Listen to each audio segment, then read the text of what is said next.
नमस्कार दोस्तों, आप सभी का हमारे YouTube चैनल ट्रिक सबसे तेज में स्वागत है। आज मैं आपके लिए रीजनिंग के वो क्वेश्चन लेकर के आया हूं जो परीक्षाओं के लिए बहुत इंपॉर्टेंट है, बहुत महत्वपूर्ण है। तो पहला प्रश्न है, आप इसको देखिए। ये मिसिंग नंबर वाली संख्या आपको फाइंड करनी है। यहाँ पे 2 है, 8, 9। देखिए इसमें होता क्या है, या तो प्रश्न को आप ऐसे सॉल्व करेंगे या फिर प्रश्न को आप ऐसे सॉल्व करते हो। ठीक है, इसी तरीके से तो आप हमेशा सॉल्व करते होंगे, या इस तरीके से या इस तरीके से, इतना तो आपको मालूम है।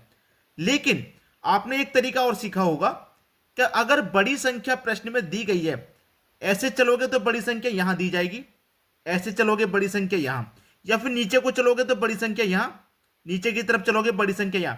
लेकिन इस प्रश्न में बड़ी संख्या वाला कोई भी लॉजिक नहीं है। ठीक है, कोई भी लॉजिक तो नहीं है।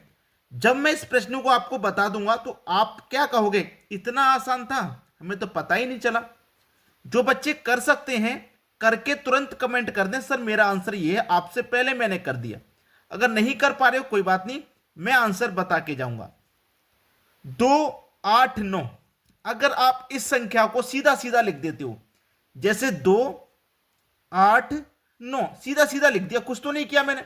2, 8, 9 को सीधा सीधा लिख दिया। तो 2, 8, 9 होता क्या है भाई, देखो पूरा पूरा 17 का स्क्वायर है, 17 का स्क्वायर है। 3, 2, 4 को सीधा सीधा लिख दो। 3, 2, 4 को मैंने सीधा सीधा लिख दिया, 324 हो गया, जो कि 18 का स्क्वायर होता है कि नहीं। 3, 6 यहां क्या आएगा, लिखो 3, 6 यहां क्या आएगा, ये 17 का स्क्वायर, ये 18 का स्क्वायर, 18 के बाद क्या होगा भाई, 19 का स्क्वायर। तो 19 का स्क्वायर क्या होता है, 19 का स्क्वायर में यहां लिख दूं, 19 का स्क्वायर होता है 361। तो आपके पास 3 है, 6 है, किसकी कमी है, 1 की कमी है। तो यहां 1 आ जाएगा, यानी कि मिसिंग नंबर के स्थान पे 1 आएगा। सवाल खत्म हो गया। डी ऑप्शन प्रश्न का बिल्कुल सही जवाब। तो बहुत सारे बच्चे ऐसे होंगे जो इस प्रश्न को समझ ही नहीं पाए होंगे, पता नहीं क्या लॉजिक लगने वाला है, जबकि आंखों के सामने आंसर दिया गया है। चलिए अब देखते हैं अगला सवाल। अगला सवाल है, इस सवाल में आपको 2 सर्कल दिए गए हैं और उनके आसपास में संख्या, एक संख्या बीच में। ऐसे ही सर्कल यहां पे आसपास में संख्या बीच में, लेकिन मिसिंग नंबर कहीं पे भी नहीं है।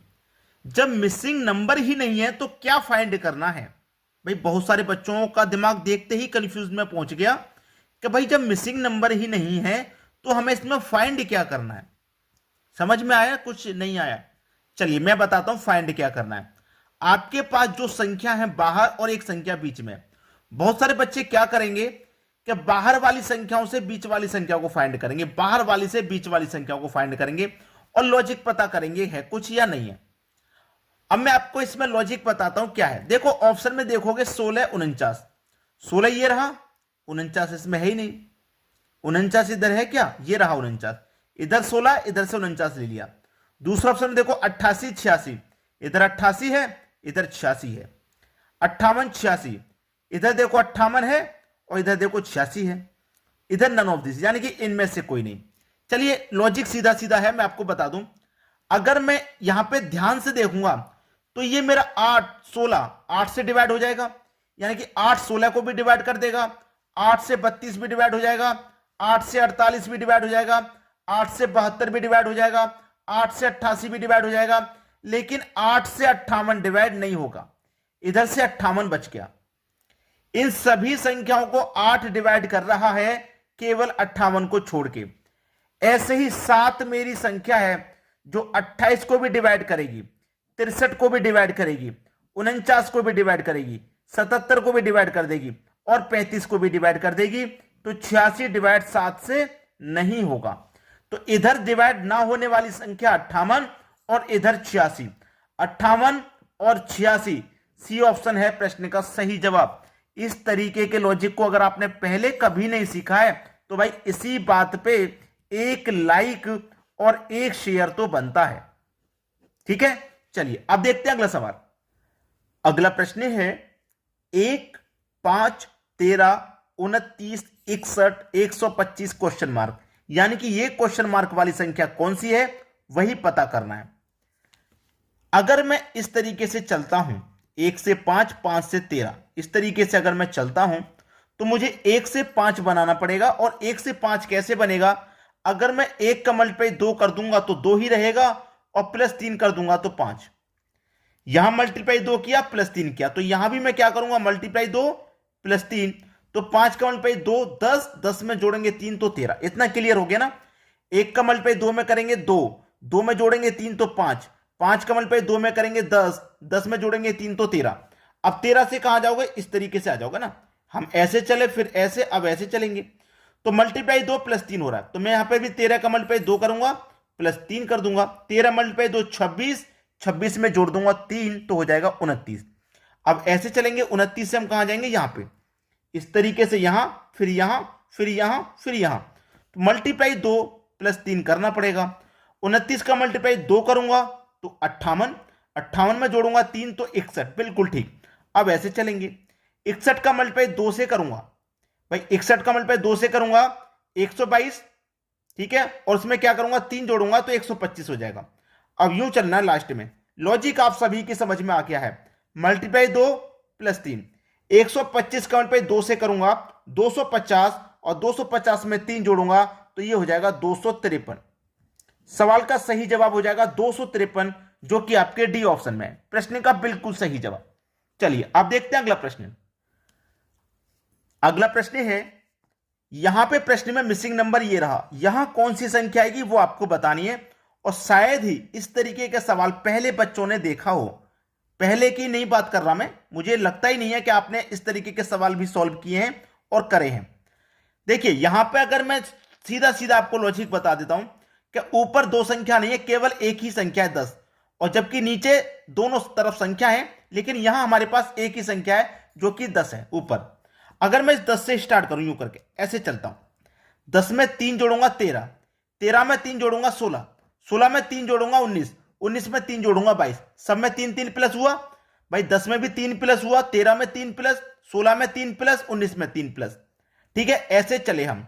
अब यहां पे अपोजिट चलते हैं, ऐसे 8 में से -2 कर दूंगा 6, 6 में से -2 कर दूंगा 4, 4 में से -2 कर दूंगा तो 2, यानी कि प्रश्नवाचक चिन्ह की जगह पे 2 आ जाएगा।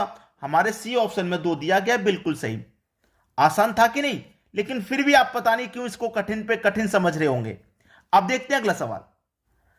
अगला सवाल है, सवाल को आप ध्यान से देखेंगे, 2 7 17 3 11 19 5 13 क्वेश्चन मार्क। ठीक है, अब सवाल को करने का वही तरीका, चाहे तो सवाल को आप ऐसे करो, चाहे सवाल को ऐसे करो, लॉजिक हमारा सही लगना चाहिए। ठीक है, अब सवाल बहुत आसान है।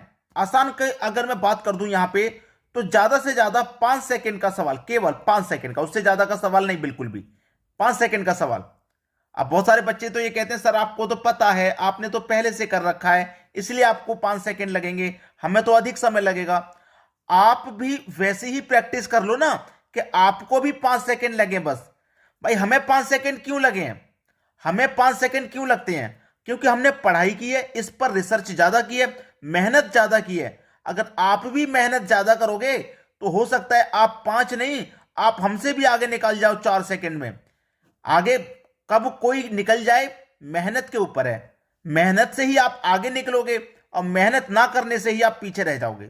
ठीक है, चलो अब 5 सेकंड में क्यों है मैं बता देता हूं। देखो 2 क्या है, एक अभाज्य संख्या यानी कि प्राइम नंबर, और 2 के बाद में प्राइम नंबर आता है 3, और 3 के बाद में प्राइम नंबर आता है 5। ठीक है, 7 के बाद में प्राइम नंबर आता है 11, 11 के बाद में प्राइम नंबर आता है 13, यानी कि ये सभी प्राइम नंबर है, अभाज्य संख्या है। सबसे छोटी अभाज्य संख्या 2, 2 के बाद में 3 आती है, 3 के बाद में 5। 7 अभाज्य संख्या, 7 के बाद में 11 आती है, 11 के बाद में 13। 17 भी अभाज्य संख्या, 17 के बाद में 19 आती है, और 19 के बाद में जो अभाज्य संख्या होगी वो होगी 23। अभाज्य संख्या प्राइम नंबर वो होते हैं जो या तो केवल 1 से कट सकते हैं या फिर स्वयं से कट सकते हैं, बीच में किसी भी संख्या से इनमें डिवाइड नहीं जाता। ठीक है, तो 23 एक प्राइम नंबर अभाज्य संख्या है। पहला ऑप्शन आपके सवाल का बिल्कुल सही जवाब। चलिए अब देखते हैं अगला प्रश्न। अगला प्रश्न है, यहां पे सर्कल, यहां पे भी सर्कल, यहां पे भी सर्कल, ये वाली संख्या फाइंड करनी है आपको। क्या है, चलिए ध्यान से देखना। अगर मैं ये बाहर वाली संख्याओं को ऐड कर लूं, 1 और 3 4, और 4 8, और इसको कर दिया मैंने 2 से डिवाइड, तो 4 बार में डिवाइड होगा, यानी कि बीच वाली संख्या मुझे 4 मिली। ठीक है, ये बाहर वाली संख्याओं को मैं यहां पे भी ऐड करूंगा। जब यहां पे मैंने बाहर वाली ऐड की तो यहां पे भी करूंगा। 7 और 7 14, 14 में 6 जोड़ दूंगा 20। और यहां पे जब 2 से डिवाइड किया तो 2 से डिवाइड यहां भी कर दूंगा, 10 बार में डिवाइड हो जाएगा, यानी कि मुझे ये 10 मिल गया। ये बाहर वाली संख्याओं को ऐड करो, 3 3 और 5 8। 8 में मैं कितना जोड़ूं कि 2 से डिवाइड करने पे 6 मिल जाए। तो सीधी सीधी बात है, आप 12 को डिवाइड करोगे 2 से तभी 6 मिलेगा, इतना कंफर्म हो गया। तो 3 3 और 5 8, 12 बनाने के लिए आपको 4 जोड़ना पड़ेगा। इसका मतलब यहां क्या आएगा, 4 आ जाएगा। 4 आ जाएगा, 12 हो जाएगा, 2 से डिवाइड करने पर ये 6 बीच वाला मिल जाएगा। तो 4 ऐड करना है आपको, बी ऑप्शन हो जाएगा प्रश्न का बिल्कुल सही जवाब। अब देखेंगे अगला प्रश्न। अगला सवाल है, एक सर्कल, 2 सर्कल, 3 सर्कल, ये संख्या फाइंड करनी है। ठीक है, ये वाली संख्या। तो भाई मैंने डिसाइड किया है कि ये प्रश्न मैं आपको दूंगा होमवर्क के लिए। ठीक है, अच्छा सवाल दे रहा हूं आपके लिए, होमवर्क के लिए बेहतरीन क्वेश्चन दे रहा हूं। और आप सभी लोग अपना अपना आंसर करके जरूर कमेंट किया करें। जो भी आंसर आए, हो सकता है गलत जवाब दोगे, कभी कभी गलत भी जवाब हो जाता, कभी आप सही भी करोगे। ठीक है, गलतियों से ही इंसान सीखता है। जरूरी नहीं है आप जो करें वो एक बार में ही सही हो जाए, गलतियों से ही इंसान सीखता है। यह बात आप अच्छे से जानते हैं। लेकिन जब कोई सवाल आपको करने के लिए दिया है तो आप उसे जरूर करें, और करने के बाद चाहे आंसर गलत आया हो चाहे सही आया हो, उसकी परवाह ना करें, अपना आंसर जरूर कमेंट करें। ठीक है दोस्तों, आज की वीडियो में इतना ही। वीडियो देखने के लिए आपका बहुत बहुत धन्यवाद।